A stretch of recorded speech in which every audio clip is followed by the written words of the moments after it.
सलाम, नमस्ते, सत श्री अकाल। मैं हूं रजा और आप देख रहे हैं रजा ग्राफी की नेशनल प्राइम टाइम रिपोर्ट। खबर यह आप तक आ ही चुकी होगी कि भारत सरकार ने इसे आतंकी हमला मान लिया है, क्योंकि इसके कई सारे ऐसे कनेक्शंस थे जिससे लग रहा था कि ये आतंकी ही घटना है। अभी तक आधिकारिक तौर पर भारत ने किसी दूसरे देश का नाम नहीं लिया, लेकिन आपको बता दूं, रिपोर्ट आपकी स्क्रीन पर, RDX जो विस्फोटक चीजें आई थी वो बांग्लादेश और नेपाल के रास्ते भारत में एंटर हुई।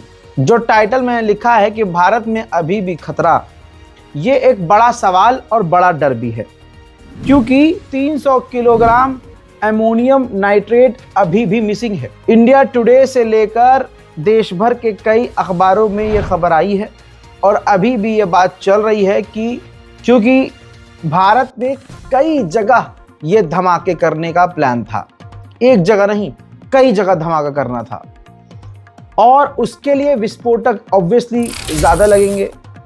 लेकिन यहाँ प्लान में कुछ गड़बड़ हुई और आतंकी ने धमाका जल्दबाजी में किया, ये सबको आपको क्लियर है। अब और जो दूसरा उसका हिस्सा है धमाके का और मतलब विस्फोटकों का, वो गायब है। तो आप अगर इस बात से चिढ़ रहे हैं कि भाई हर जगह चेकिंग, ट्रैफिक है और परेशान किया जा रहा है और इतनी खतरनाक चेकिंग हो रही है, हर जगह चेक पॉइंट बनाए गए हैं, तो यह आपकी सुरक्षा के लिए है, ये देश की सुरक्षा के लिए है, ये हिंदू मुसलमान के लिए नहीं है। ये तमाम जो चीज़ें हो रही हैं ये आपकी और हमारी सुरक्षा के लिए है। तो यहाँ पर मैं रिक्वेस्ट भी करूँगा पूरे हिंदुस्तान के पूरे भारतीय समाज से, भारतीय लोगों से, कि भाई सब्र के साथ जो अथॉरिटी चेकिंग कर रही है वाहनों की, प्लीज़ कोऑपरेट कीजिए और जो एजेंसियां हैं उनको जांच करने दीजिए। वहीं दोस्तों, दूसरी कार जो बरामद हुई है आतंकी की, वो भाई मामला ये है, वो भी फरीदाबाद के पास खड़ी हुई मिली है और इसके अलावा एक जो और संदिग्ध है उसको गिरफ्तार किया गया है। दोस्तों, धमाका कहां कहां करना था वो बात की बात है, लेकिन इसमें एक जो महिला है डॉक्टर शाहीन, वो सारा खेल चला रही थी और कई लोग इसमें शामिल हैं। देखिए, कोई भी चीज़ ठोक कर मैं नहीं बोल रहा हूं क्योंकि अभी जांच चल रही है, लेकिन शुरुआती इन्वेस्टिगेशन में जो चीज़ें आई हैं वो अथॉरिटी ने बताई हैं, वो मैं आपको आगे कन्वे कर रहा हूं। देखिए, शाहिद जो महिला डॉक्टर हैं, उन्होंने बोला कि पिछले 2 साल से वो विस्फोटक जमा कर रही थी। शाहीन और उसके साथियों को मिलाकर एक वाइट कॉलर टेरर मॉड्यूल बनाया गया था, यानी इसमें पेशेवर लोग को शामिल किया गया था। इसमें जैश-ए मोहम्मद और अंसार गज़वतुल हिंद नाम के संगठन जुड़े थे। देखिए, यहाँ सारी चीज़ें क्लियर हो जाती हैं कि जैश-ए मोहम्मद का नाम कला गया था, जो एक पाकिस्तानी आतंकी संगठन है, पाकिस्तान के द्वारा चलाया जाता है, और दूसरा संगठन है अंसार गज़वतुल हिंद। हालांकि ये संगठन के बारे में मुझे नहीं पता, लेकिन जैश-ए मोहम्मद के बारे में मुझे पता है कि हाँ भाई, जैश-ए मोहम्मद इसमें इन्वॉल्व था। लेकिन आपको बता दूं कि ये वो जो महिला आतंकी है, उसने बताया कि 2 साल से वो विस्फोटक इकट्ठा कर रही थी। अच्छा, कहाँ कहाँ धमाका होना था? रिपोर्ट में यह है कि रेलवे स्टेशन, एक नहीं, देश भर के कई सारे रेलवे स्टेशन और मॉल, जो मॉल्स हैं हमारे मुल्क भर में, उनको उड़ाने की साजिश थी। ये शुरुआती जांच है, अभी और भी चीज़ें धीरे धीरे खुलेंगी कि भाई इनकी प्लानिंग कितनी खतरनाक है। उधर आपको बता दूं कि ये चंद तस्वीरें आती हैं कि प्रधानमंत्री मोदी जो हैं, जो घायल हैं, उन लोगों से जाकर मिले हैं और उनको प्रॉमिस किया है कि जिन लोगों ने ये किया है उनको सज़ा ज़रूर देंगे। अच्छा, दिल्ली धमाके में 4 ख़ास बड़ी अपडेट आती हैं कि कार संचालक वाले आतंकी डॉक्टर उमर की मां का DNA टेस्ट लिया गया है। जांच के लिए उसे एम्स की फॉरेंसिक लैब में भेजा गया है। विस्फोटक में शामिल हुई हुंडई i20 कार फरीदाबाद स्थित एक second hand car showroom royal car zone ने बेची थी। शोरूम का मालिक हिरासत में लिया गया है। फरीदाबाद के अल फलाह यूनिवर्सिटी की vice chancellor doctor Bhupinder Kaur ने बयान जारी करते हुए कहा कि कैंपस में केमिकल लाने की बात गलत है। घटना वाली जगह से करीब 40 सैंपल कलेक्ट किए गए हैं। शुरुआती जांच में पता चला है कि एक सैंपल में अमोनियम नाइट्रेट होने की संभावना है। अभी भी संभावना है, यहाँ पर अभी चीज कंफर्म नहीं है, क्योंकि इसमें ये रिपोर्ट भी आ रही है कि ये सुसाइड अटैक जैसा हमला नहीं था। हजरात, अब ये पोस्टर देखिए, लाल किला ब्लास्ट, 12 गिरफ्तार आतंकियों में 6 डॉक्टर हैं। डॉक्टर मुजम्मिल शकील 36 साल, पुलवामा में जन्म हुआ है। इन पर आरोप है कि 2900 किलो विस्फोटक जुटाकर इन्होंने रखा था। अब डॉक्टर शाहीन जो 45 साल की हैं, लखनऊ में उनकी जो है पैदाइश हुई है। आरोप यह है कि मुजम्मिल की करीबी हैं, कार में राइफल इनके पास मिली थी। डॉक्टर आदिल अहमद 38 साल के, इनका जो जन्म है वो काजीकुंड कश्मीर में हुआ था। जैश की धमकी वाले पोस्टर इन्होंने लगाए थे और इनकी गाड़ी से भी AK-47 मिले थे। डॉक्टर सज्जाद अहमद 32 साल के, पुलवामा में पैदा हुए थे। डॉक्टर उमर का ये दोस्त है। पुलवामा ठिकाने वाले मॉड्यूल से इनका संबंध है। डॉक्टर परवेज अंसारी, इनकी उम्र 41 साल है, लखनऊ में पैदा हुए हैं। आरोप यह है कि मॉड्यूल से जुड़े फ़ोन और डॉक्यूमेंट्स इनके पास मिले हैं। डॉक्टर तजामुल अहमद मलिक, कुलगाम कश्मीर में पैदा हुए हैं। आरोप इन पर यह है कि आतंकी मॉड्यूल से लिंक इनका बहुत गहरा था और ये उस प्लानिंग में शामिल थे। अब देखिए, वो तमाम तस्वीरें तो आप गोदी मीडिया पर देख रहे होंगे, और आप भी अगर बाहर गए हैं तो आपको ये बात पता होगी कि पूरे देश भर में अलर्ट जारी है। पूरे देश भर में रेड अलर्ट है। जगह जगह चेकिंग की जा रही है। कश्मीर में और छापेमारी की जा रही है। कश्मीर के हालात और ख़राब हो चुके हैं। सिक्योरिटी बहुत टाइट है। देखिए, डॉक्टर शाहीन जो प्राइम सस्पेक्ट हैं, लखनऊ में डॉक्टर हैं, लखनऊ में उनकी पैदाइश हुई, तो उनके बारे में जो जानकारी मिली वो ये मिली कि भाई उनका 2012 में उनके पति के साथ जो है डाइवोर्स हो गया था, तलाक हो गया था। उनसे 2 बेटे हैं। वो 2 बेटे भी उनके पहले पति के पास हैं और फिलहाल ये इस्लाम है। सोचिए, जो इस्लाम को बदनाम करने वाले हैं। आप ये देखिए कि नाजायज़ रिश्ता इस्लाम में सीधा सीधा भाई लिव इन है ही नहीं। गर्लफ्रेंड बॉयफ्रेंड वाला मतलब चैप्टर ही नहीं है इस्लाम में। तो आप ये देखिए कि डॉक्टर शाहीन जो विस्फोटक के साथ गिरफ्तार हुई, तो वो अपने पति से तलाक लेकर अलग हो गई थी और आज वो बिना शादी के डॉक्टर मुजम्मिल के साथ वो रह रही थी।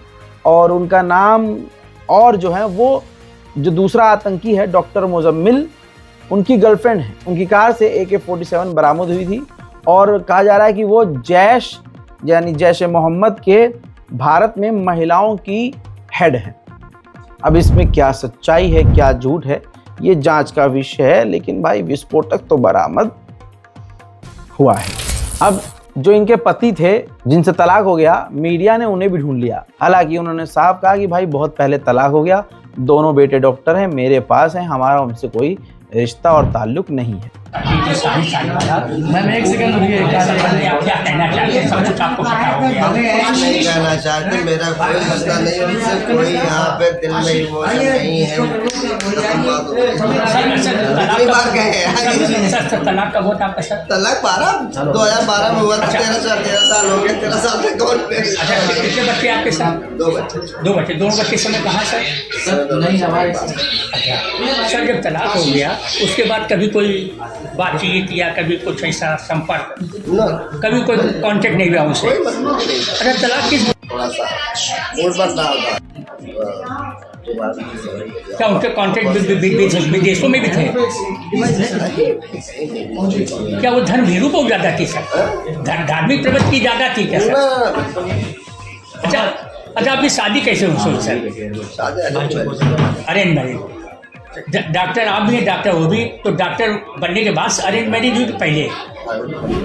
इन तमाम चीजों के बीच भाई साहब गोदी मीडिया ने क्या गंद मचाया हुआ है मैं आपको बता नहीं सकता, क्योंकि आप ये बात खुद देख रहे हैं।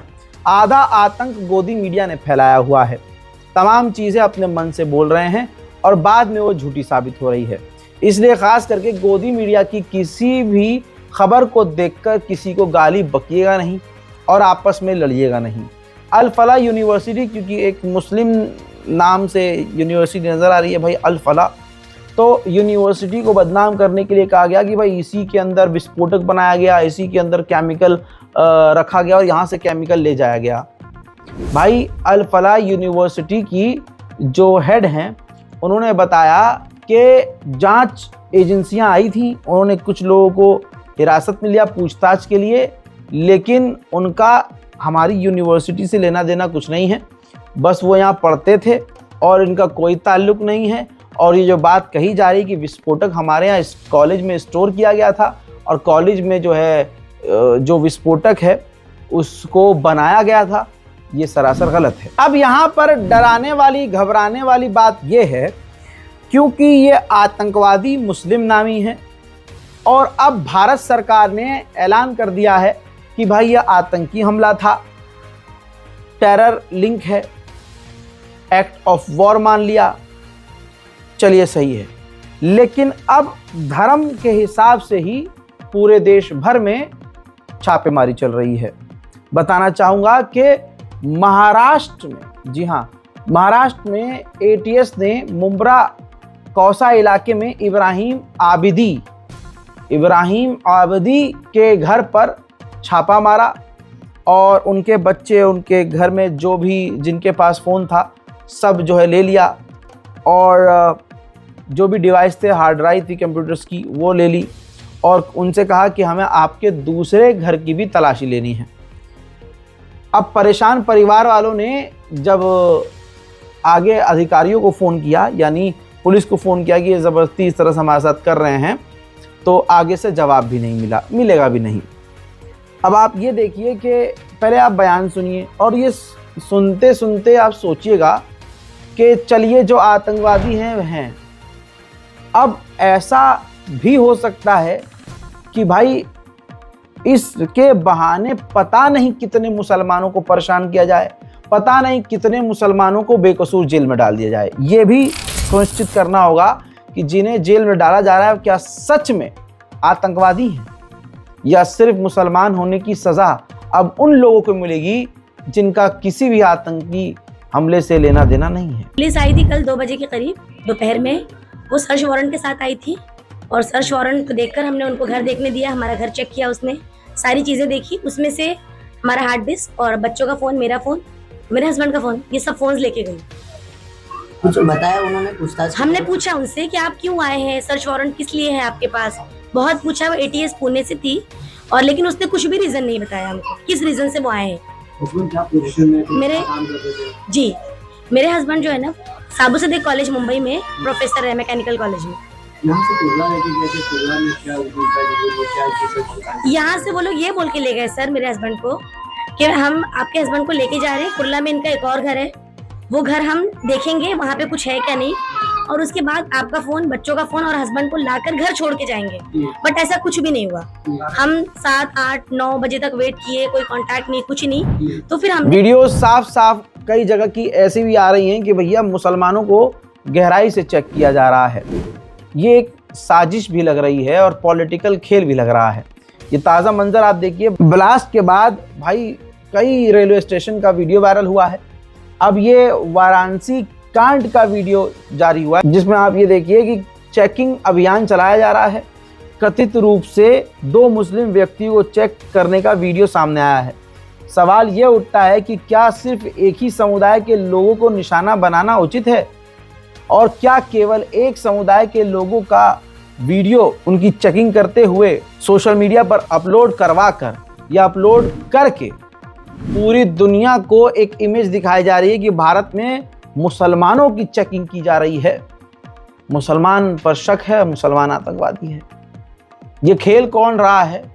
मुझे किसी फलाने का नाम लेने की ज़रूरत नहीं। जहां हर तरफ मुसलमानों को गालियां बकी जा रही हैं, इस्लाम को हिंदुत्व के ठेकेदार गालियां बक रहे हैं भगवान का नाम ले लेके, आप सोचिए कि जहां एजेंसियां ऐसा लग रहा है कि मुसलमानों को गलत निगाह से देख रही हैं, ऐसे में देवबंद लिखा तो यही है, देवबंद थाना से एक बहुत ईमानदार व्यक्ति का वीडियो वायरल होता है इंस्पेक्टर का, जो वो बता रहे हैं अगर इस बात पर अमल किया जाए तो भारत इतना मजबूत हो जाए जितना कभी था नहीं। आतंकवाद का मजहब नहीं होता, अपराधी अपराधी होता है, आतंकवाद आतंकवाद होता है और आतंक का कोई मजहब नहीं होता। इंस्पेक्टर साहब ये कुछ इस तरह की बातें कर रहे थे, वीडियो बनाया गया है, वीडियो वायरल हो गया है। मैं अल्लाह से दुआ करूंगा और उम्मीद करूंगा कि योगी सरकार किलस के या फिर आप समझ रहे हो बड़ी सी लॉबी जो चुड़ जाती है, हक बात आप देख रहे हो, आप मोदी सरकार से सवाल नहीं कर सकते। आप राहुल गांधी को गाली बक सकते हो, कांग्रेस को गाली बक सकते हो, लेकिन आप सवाल भी नहीं कर सकते मोदी सरकार से, नाराज हो जाते हैं। बहरहाल मुझे डर है कि ये इंस्पेक्टर साहब से भी कोई फलाना चिढ़ न जाए। मैंने यार अगर मैं चला गया तो कुराफाती तत्व साला कुराफात कर देगा। भाई जब से मैं आया हूँ तो मुझे पता है कुराफात कौन कर सकता है, कौन सा गांव कर सकता है। आज की डेट में ये देखो 3 महीने से किसी भी गांव के सदस्य ने आके कुराफात करी कस्बे में किसी गाँव पाएंगे। ईश्वर की अगर वो होगी, मैं अगर गलत करूंगा सद्भाव से काम करता हूँ, ईश्वर को हाजिर नाजिर करके काम करता हूँ। ये कुर्सी मेरी माँ है, अगर मैं गलत काम करूंगा तो मैं अपने जाल में खुद ही फंस जाऊंगा। सर 2 घंटे लेके गिराएंगे यार। आदि होता है उसका कोई धर्म नहीं होता है, वो जो गलत आदमी होता है उसका धर्म नहीं होता है, वो हर एक धर्म में हो सकते हैं। देखो नक्सली हिंदू धर्म में है, बहुत आतंकवादी देखो नेवी में हिंदू पकड़े गए, बहुत से आतंकवादी आर्मी वाले पकड़े गए, बहुत से आतंकवादी पंजाब में हिंदू पकड़े गए। आप ऐसा मत सोचो, ये एक सोच गलत है कि मुसलमान ही आतंकवादी होता है। वो हर एक धर्म में हो सकता है, लेकिन वो धर्म का आदमी नहीं। हमारे जो है आदर्श कुरान, हमारे आदर्श रामायण में कहीं नहीं लिख दिया कि इंसान को कष्ट पहुंचाना। जो आदमी इंसान को कष्ट पहुंचा रहा है, कल मेरे पास आज तक एक मुस्लिम या एक कोई भी धर्म का आदमी ला देना और एक आदमी ये कह दे अब तक की नौकरी में 34 साल की में कि साहब इंस्पेक्टर साहब ने धर्म के अनुसार और पक्षपात करा है या हमारी रिपोर्ट नहीं लिखी गई, तो भाई साहब मैं नौकरी त्याग कर चले जाऊंगा। कल एक खबर चलाई मनदीप जी ने, हमारी जाति पुलिस है, ना हम हिंदू है ना मुसलमान है, और ना ब्राह्मण है ना त्यागी है। हमारी जाति पुलिस है, पुलिस ही हमारा धर्म है, पुलिस ही हमारा मजहब है, और हम भारत के लिए मर मिट देंगे। हम अपने देश के लिए कुर्बान हो जाएंगे। हम इसकी सुरक्षा के लिए अपने अगर हमारे प्राण भी चले जाए तो वहीं कल एक और अपडेट आता है। इंडिगो एयरलाइंस को कल दोपहर लगभग 3:30 बजे एक ईमेल भेजा गया और 5 एयरपोर्ट को बम से उड़ाने को कहा गया। दिल्ली, मुंबई, चेन्नई, तिरुवनंतपुरम और हैदराबाद। अब इतना आसान भारत में कैसे हो रहा है? या तो चौकीदार चोर है या फिर वो आतंकवादी ज्यादा मजबूत हो गए। यानी आप आज देखिए ईमेल के जरिए भारत में धमाका करने की बात। मुसलमान अगर हक की आवाज बुलंद कर दे, मुसलमान सवाल कर ले, तो 7वें आसमान से यूपी पुलिस जाकर गिरफ्तार करके जेल में ठूस देती है। यहां पर आप ये देखिए कि भारत के अंदर धमाका करने की बातें की जा रही हैं, ईमेल करके धमकाया जा रहा है और हम अपनी तरफ से कुछ नहीं कर पा रहे हैं। इस धमाके यानी दिल्ली धमाका जो हुआ था उससे पहले भी ऐसी बहुत सारी चीज़ें हुई कि एक दिन पहले, धमाके से एक दिन पहले जो फ्लाइट के रूट होते हैं, जीपीएस होता है, उसमें छेड़खानी की गई। अगर पायलट दिमाग न चलाते और मैप को मैनुअल मोड पे न डालते तो न जाने क्या हादसा हो जाता। सिर्फ इतना ही नहीं, जांच की गई तो अभी तक क्लियर सामने नहीं आया कि हुआ क्या था, लेकिन कम से कम 100 से ज़्यादा फ्लाइट जो डिले हुई और वहाँ यात्रियों को कई घंटा परेशान होना पड़ा। भगदड़ और डर का माहौल पैदा हो गया। इतनी बड़ी घटना पहली बात तो छुपाई गई और जब ये सामने आने वाली थी तो धमाका हो गया दिल्ली में लाल किले के आगे। अगर आप देखेंगे तो मुसलमानों को जानबूझकर निशाना बनाया जा रहा है, उनकी चेकिंग करते हुए वीडियो अपलोड की जा रही है। शासन प्रशासन शायद एक वर्ग समाज को इसी तरह से खुश करने में लगा है। सोचिए, आज हमारे पूर्व जज को, आपके सामने इनका ट्वीट है भाई, भाई ये हमारे पूर्वज हैं, इन्होंने लिखा है, वो भी हिंदी में, जिसे आप इंग्लिश कहेंगे। लिखते हैं कि बिना जांच पड़ताल किए हुए दिल्ली बॉम्ब ब्लास्ट के मुजरिमों का नाम घोषित कर दिया गया है और ये सब मुसलमान होना लाजमी था, क्योंकि दुनिया के सारे मुसलमान दहशतगर्द होते हैं जिनके पास बॉम्ब फोड़ने के अलावा कोई काम नहीं है। ये रिवायत बन गई है। अधिकांश इंडियन मीडिया टीआरपी और पॉलिटिशियंस की पॉलिटिक्स मुसलमान, मुर्गा, मछली, मंदिर, मस्जिद, पाकिस्तान, तालिबान आदि के बिना नहीं चल सकता है। पूर्व जज ने बिल्कुल सटीक बात कही और आज यही मुसलमानों के साथ हो रहा है। आप अपने सर्कल में देख लीजिएगा, कोई भी हिंदू होगा 5-6 डायलॉग रट के बैठा होगा कि सारे ऐसे हमलों में मुसलमान ही पीछे क्यों। ऐसे तो पाकिस्तान की जासूसी, भारत से गद्दारी, भारत की मिसाइलों की जानकारी, भारतीय फौज की जानकारी, भारतीय अड्डों की जानकारी, हिंदू समाज, हिंदू नाम के लोगों ने कई बार ये जानकारी जो है आईएसआई को बेची है। लेकिन क्या गोदी मीडिया कभी यह आपको बताया है? नहीं बताया। अल फलाह यूनिवर्सिटी को जबरदस्ती बदनाम किया गया। एजेंसी ने, अधिकारियों ने कुछ अल फलाह यूनिवर्सिटी पर कुछ कहा ही नहीं है, क्योंकि अभी तक कुछ मिला ही नहीं है, इन्वेस्टिगेशन जारी है। लेकिन नरसिंहालैंड सरस्वती को मौका मिल गया और इसने अल फलाह यूनिवर्सिटी को तोप से उड़ाने को कह दिया। सोचिए, ये मुस्लिम यूनिवर्सिटी पर, अलीगढ़ मुस्लिम यूनिवर्सिटी पर तोप चलवाना चाहता है और आप इसे शांति प्रिय समझते हैं। देवादिदेव भगवान महादेव शिव और जगत जननी मां जगदम्बा के चरणों में नमन करते हुए शिव शक्ति धाम डासना से मैं श्री पंचदशनाम जूना अखाड़े का महामंडलेश्वर यति नरसिंहानंद गिरी अल फलाह, ये एक तथाकथित यूनिवर्सिटी है फरीदाबाद में। ये जो आतंकी डॉक्टर वगैरह पकड़े गए हैं इसी यूनिवर्सिटी के हैं। जो आतंकवादी धमाकों में मरे उनकी मौत पर इस अल फलाह यूनिवर्सिटी में शोक मनाया गया है। हिंदुओं, देख लो तुम्हारे साथ क्या हो रहा है।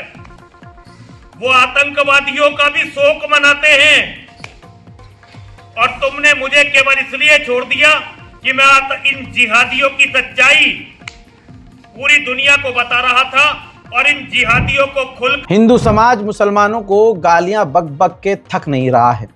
हिंदू समाज में जोश सा आ गया है कि अब एक बार फिर से ऐसी खबर हमें मिल गई है जिससे हम मुसलमानों पर इल्ज़ाम लगाकर मुसलमानों को पीटेंगे, मारेंगे। जो भी मुसलमान के खिलाफ करेंगे अब दुनिया हमारा साथ देगी। लेकिन तुरंत प्रभु भगवान श्री राम का इंसाफ सामने आता है और गोदी मीडिया की औकात भी तुरंत खुल जाती है। दोस्तों, हापुड़ पुलिस ने 2.5 किलोग्राम विस्फोटक के साथ शोभित कुमार और विजेंद्र सिंह को गिरफ्तार किया है। पूछताछ में यह सामने आया है कि वे विस्फोटक सामग्री हरियाणा के हिसार स्थित कंपनी से लाए हैं, जो खेतों में पशुओं को भगाने के लिए धमाके बनाने में इस्तेमाल होती है। अब सोचिए, ये खबर मीडिया के मेन स्ट्रीम मीडिया से गायब क्यों है? उसका जवाब ये है क्योंकि इसमें जो आतंकी पकड़े गए हैं विस्फोटक के साथ, वो हिंदू नामी हैं। सारा खेल यही चल रहा है। हमारे देश के बड़े बड़े पॉलिटिशियंस, बड़े बड़े भाई कोई भी हो, वो पूरे साल हिंदू मुसलमान करते हैं, पूरे साल हिंदुओं को खुश करते हैं। फिर जब चुनाव का समय आता है तो आखिरी मौके पर वो मज़ार भी चले जाते हैं, मुसलमानों के साथ 4 फोटो भी खिंचा लेते हैं। अब ये देखिए, नीतीश कुमार मज़ार पर चादर चढ़ा रहे हैं। बताइए, इनसे कहिए कि अब क्या फ़ायदा भैया। दोस्तों, देश के युवा इनका घटियापन समझ चुके हैं। इसी तरह से दोस्तों, भारत में बहुत सारे, मैंने आपसे 2 साल पहले ही कह दिया था कि गोदी मीडिया का ज़माना पुराना हो गया है। गोदी यूट्यूबर्स भी हैं, गोदी जो इन्फ्लुएंसर्स भी हैं।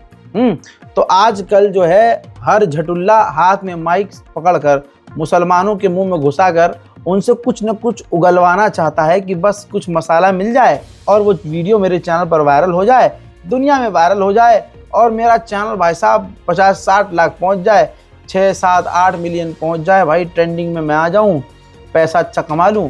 मुसलमानों को ये पूरी तरीके से निशाना बनाते हैं। अब एक यूट्यूबर है NMF, ठीक है, चैनल है, न्यूज़ चैनल, न्यूज़ वाला कंटेंट है, लेकिन ये कंटेंट ऐसे बना रहा है जिसमें मुसलमानों के मुंह में माइक डालकर एक बंदा कह रहा है साफ तौर से मुझे आपसे बात नहीं करनी है, लेकिन अगला पत्रकार जिसकी अच्छी खासी सेवा होनी चाहिए, अब वो ज़बरदस्ती मुसलमान के मुंह में माइक घुसाकर कुछ न कुछ उगलवाना चाह रहा है। अगला कह रहा है भाई खाना खा रहा हूँ, मुझे जवाब नहीं देना, मुझे आपसे बात नहीं करनी, आप किसी और से कर लो। वो ज़मीन पर बैठ गया, नहीं तू ही बोल। कभी गए होगी आपका जान पहचान है, फिर आप किसी और से बात कर लो आप, मैं खाना खा रहा हूँ उस टाइम बिजी। थोड़ा सा अगर बात करोगे तो अच्छा रहेगा कि इस यूनिवर्सिटी में इसमें क्या है, आपके आसपास के लोग भी जाते होंगे हॉस्पिटल के? No comments. कभी नहीं गए? आतंकी के बारे में कुछ बोलना चाहोगे? कुछ नहीं कहना चाहोगे? मैं नहीं जानता। अभी डॉक्टर के रूप में आतंकवादी ही आप लोग के सामने बैठा हो और आपको और देश को डराने की कोशिश कर रहा हो। किसी और से बात करो, मुझे नहीं पता, मैं जानता ही नहीं कौन है, क्या है, कहाँ से आतंकवादी पकड़ा गया है, आतंकवादी मानते मुझे क्या पता कौन है, कहाँ का आतंकवादी है, मैं कैसे बताऊँ क्या क्या। भाई ये 3 मिनट का वीडियो पोस्ट किया गया है, इसमें किस तरह से एक मुसलमान युवक को परेशान किया गया आपने देखा, और आगे इससे और बुरे हालात इस देश के होने वाले हैं एक गंदे समाज के द्वारा, उनके गंदे दिमाग के द्वारा। इतनी नफरत उन्हें मुसलमानों से है कि आप सोच भी नहीं सकते। जितने भी मुस्लिम लोग हैं जो कहीं भी हैं, इस वक्त क्या चल रहा है, जो सस्ते यूट्यूबर्स हैं, सस्ते बीजेपी वाले, बीजेपी IT सेल वाले, और मतलब ये समझ लो कोलैब करके, मतलब 500-600 रुपये में कोलैब करके वीडियो बनाने वाले भी मुसलमान इलाके में जाकर टोपी वालों से ज़बरदस्ती मुंह में माइक घुसाकर पूछ रहे हैं कि इस आतंकी हमले पर आप क्या कहेंगे। क्योंकि पूरा देश जो है अब मुसलमानों से नफ़रत करवाने के लिए खड़ा हो गया है, हंटर मार कर मुसलमानों से नफ़रत करवाई जा रही है। उसके लिए अगर हिंदुओं को ये सब आप दिखाओगे जो हो रहा है तो वो तो खुश होंगे। आप समझ नहीं पा रहे हो कितना खतरनाक सीन चल रहा है। इसको भी देखिए, जबरदस्ती मुंह में माइक घुसाकर मुसलमान को परेशान करने की कोशिश। बहुत सारी ऐसी दुकानें हैं। सर कल यहाँ पर मौजूद थे जब ब्लास्ट हुआ था? नहीं भाई नहीं, हमें नहीं पता बेटे। अरे वो बच्चे कह रहे हैं आपको पता भी? किसने कहा पागल है बच्चे, उन्हें पकड़ लो बच्चों को। था वो मंजर जब ब्लास्ट? पता नहीं है, जब पता ही नहीं, हम थे ही नहीं है। आपकी दुकान यहीं पे है? कहाँ है? ये कह रहे दुकानें आपकी कह रहा है? ये लोग कह रहे हैं इन्हीं को पता होगी, इन्हीं की दुकान होगी। नहीं हमारा नहीं पता, हमने तो ब्लास्ट हुआ तब नहीं? हमें नहीं पता बेटे। हद ये हो गई है कि जबरदस्ती मुसलमानों से जय श्री राम, भारत माता की जय, आप देख रहे हो, वो बुलवाया जा रहा है। देखिए, मैं काम करता हूँ। काम करते हो? हाँ। वंदे मातरम बोलोगे? नहीं बोलूँगा। क्यों नहीं बोलोगे? नहीं बोलूँगा, समझ है मेरी? समझ है आपकी? हाँ मेरी समझ है। आपकी समझ क्या है? अरे मेरे धर्म में नहीं, वंदे मातरम में नहीं बोलूँगा। और नहीं, धर्म की बात थोड़ी आती है। अरे तो मैं नहीं बोलूँगा, बस मैं मना कर दिया आपको। नहीं, ये कोई धर्म की नारा थोड़ी है, ये तो है राष्ट्रगीत है। तुम यहाँ से अनपढ़ लोगों को जो फंसाने में रहते हो, क्या मैटर है तुम्हारा? आप अनपढ़ हो? हाँ मैं अनपढ़ है। तो राष्ट्रगीत जो है वो तो देश की है, राष्ट्रगीत है वो, उसके बोलने में, वंदे मातरम बोलने में क्या? मैं तो नहीं बोल रहा हूँ, बस मैं अपनी बता दी। अब आगे वजह क्या, आपके धर्म में क्यों इसको हराम? मैं तो नहीं कहा, जब हराम होता, मैं ना हराम बता रहा ना हलाल, लेकिन है? ये कुछ बीजेपी IT सेल वाले गोदी यूट्यूबर्स हैं जो और देश का माहौल खराब करने के लिए, मुसलमान को बदनाम करने के लिए दिन रात मेहनत कर रहे हैं। हजरात, हालात देश के खराब हैं, लेकिन एक समाज, मुसलमान समाज को गाली बकने में देशभक्ति समझ रहा है। मैंने कल भी कहा था, जब तक यह आतंकी हमला घोषित नहीं हुआ था, कि इस हमले को अपने ऊपर नहीं बल्कि देश के ऊपर लेना चाहिए। ये किसी हिंदू या मुसलमान पर हमला नहीं, ये देश पर हमला है। लेकिन कमाल की बात यह है कि आज जब आप सरकार से सवाल करोगे, जो आप कर नहीं सकते, तो एक समाज आता है और आपको गाली बकता है। आप हिंदू या मुसलमान, हिंदू भी हुए और आप मोदी से सवाल कर लोगे भाई साहब आप क्या रहते, आप ही तो दावा भरते थे कि जब से मैं हूं आतंकवाद का नामो निशान मिटा दिया है। तो फिर ये कैसे हो गया?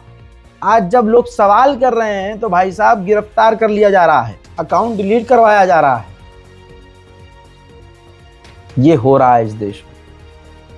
आप लोगों से कहूंगा कि नफरत के साथ मत चलिए, वरना पूरी लिस्ट है उस दूसरे समाज की जो मुसलमानों को गालियां बक रहा है। उनमें से पता नहीं कितने लोगों ने पाकिस्तान के लिए चंद रुपयों में जासूसी की है भारत की, और कई खतरनाक जानकारियां भी लीक की है। लिहाजा दोस्तों सोच समझ के चलिए, मुसलमान निशाने पर है।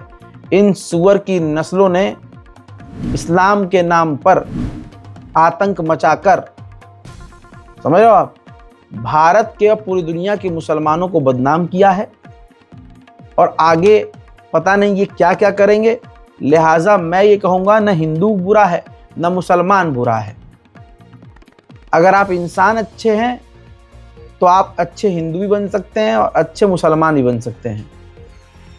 तो इंसानियत को देखिए, और ये जो नफरत फैल रही है और जो लोग फैला रहे हैं ना नफरत, उनसे मत डरिए, सब्र के साथ काम लीजिए। 3-4 दिन में आपने देखा नहीं, गोदी मीडिया पहले कुछ और कहता था, अभी कुछ और कहा, आधे घंटे बाद कुछ और हो गया, आज कुछ कहा और अगले दिन कोई और बात सामने आई। गोदी मीडिया जलील पर जलील हो रहा है, हर दिन हो रहा है। तो मुसलमानों नमाज कायम करो, मुसलमानों अपने बीच एकता लेकर आओ, मुसलमानों किसी के भड़कावे मत आओ, मुसलमानों समझदारी से काम लो। आज फिलहाल के इस रिपोर्ट में इतना ही। अपनी राय कमेंट में जरूर लिखिएगा। जय हिंद।